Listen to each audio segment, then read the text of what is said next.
నమస్తే, welcome to prime time debate. నేను చక్రి. ఒకప్పుడు యువత ఎన్నికల్లో ఓటు వేసేది, ఇప్పుడు ఉద్యమాలను నడిపిస్తుంది.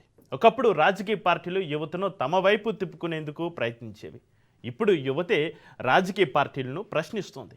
సోషల్ మీడియా పోస్టులతోటి మొదలైన అసంతృప్తి ఇప్పుడు వీధుల్లో నిరసనలుగా మారుతోంది. జెన్జీ మిలీనియల్స్ ఈ రెండు తరాలు ఇప్పుడు దేశ రాజకీయాలను ప్రభావితం చేసే స్థాయికి చేరుకున్నాయా? దేశవ్యాప్తంగా నిరుద్యోగం, ఉద్యోగ నియామకాల్లో ఆలస్యం, పరీక్షల నిర్వహణలో అక్రమాలు, పేపర్ లీక్లు, అవినీతి ఆరోపణలు ఇవన్నీ కూడా యువతలో తీవ్రమైన అసంతృప్తికి కారణమవుతున్నాయి.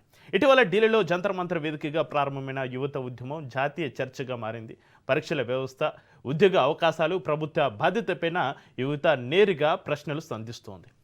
ఈ ఉద్యమంలో జెన్జీ మిలీనియల్స్ కలిసి కనిపించడం కొత్త రాజకీయ సంకేతాలను ఇస్తోంది.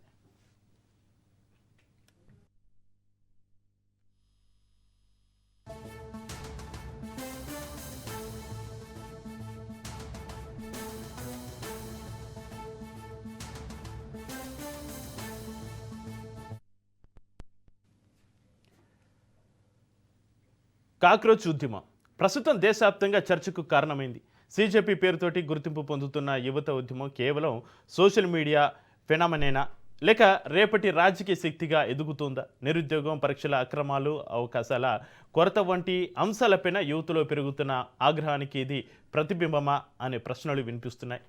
తెలంగాణ విషయానికి వస్తే ఉద్యోగ నియామకాలపైన యువత అసంతృప్తి కొత్త విషయం కాదు.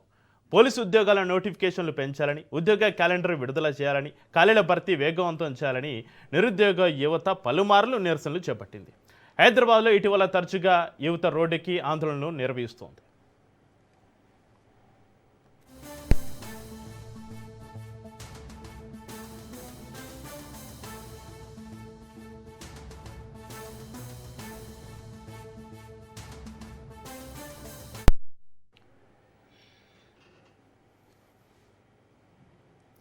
ఇక ఆంధ్రప్రదేశ్లో కూడా మెగా డిఎస్సి నియామకాలపైన కూడా రాజకీయ వివాదం కొనసాగుతుంది. వైసీపీ అక్రమాల ఆరోపణలు చేస్తుంటే ప్రభుత్వం వాటిని ఖండిస్తుంది. అయితే ఈ వివాదంలో నిరుద్యోగ యువత ఎంతవరకు భాగస్వామ్యం అవుతుంది? రాజకీయ పార్టీలు యువత అసంతృప్తిని తమ ఉద్యమాలకు మలుచుకోగలవా అనే ప్రశ్నలు ముందుకు వస్తున్నాయి.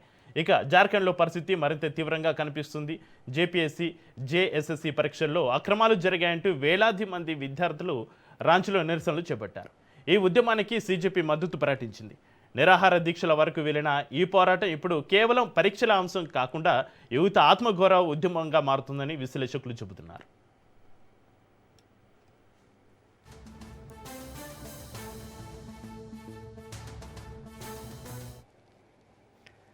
అయితే ఇక్కడే అసలు ప్రశ్న మొదలవుతుంది. యువత ఉద్యమాలు ఇక ప్రభుత్వాలను కూల్చకపోయినా కూడా ప్రభుత్వాల ఎజెండాలను మార్చగలవా? రాజకీయ పార్టీలు ఇక కులం, మతం, ప్రాంతం కంటే ఉద్యోగాలు, విద్య అవకాశాలపైన మాట్లాడక తప్పని పరిస్థితి వస్తుందా? జెన్జీ ఒక ప్రత్యేక తరం. ఈ తరం సాంప్రదాయ రాజకీయాలను నమ్మదు. సోషల్ మీడియాలో ట్రెండ్ చేస్తుంది, అవసరమైతే వీధుల్లోకి వస్తుంది, అధికారాన్ని, ప్రతిపక్షాన్ని ఒకే రీతిలో ప్రశ్నిస్తుంది. అందుకే ఏ పార్టీ అధికారంలో ఉన్నా జెన్జీ అసంతృప్తి ఆ పార్టీకి సవాల్గా మారుతుంది.